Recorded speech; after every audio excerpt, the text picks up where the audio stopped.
8ஆம் பாவம் அதிபதி குரு பகவான். அவரு மிதுனத்துல இருக்காரு. அப்போ மனைவி மூலம் இவருக்கு விரயம், செலவு, தூக்கமின்மை இந்த மாதிரி நிறைய பிரச்சனையான விஷயங்கள் ஏற்பட்டிருக்கும் அப்படிங்கிறதையும் நம்ம சொல்லலாம். தீராத பிரச்சனை குடும்பத்துல மனைவி மூலம் கண்டிப்பா இருக்கு அப்படிங்கிறது இன்னும் தீர்க்கமா நம்ம சொல்ல முடியும்.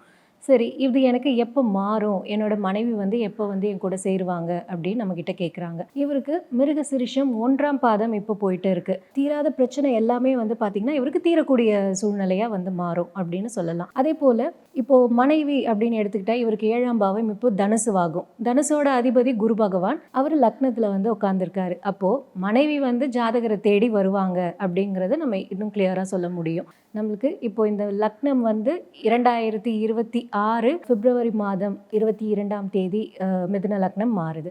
அப்போ இவங்களுக்கு பார்த்தீங்கன்னா, மனைவி இவரை தேடி வர சூழ்நிலைகள் உருவாகும். தீராத பிரச்சனையில இருந்து இவரு தீரக்கூடிய பிரச்சனைகள், அதாவது சார்ட் அவுட் பண்ற சிச்சுவேஷனுக்கு இவர் வந்துருவாரு.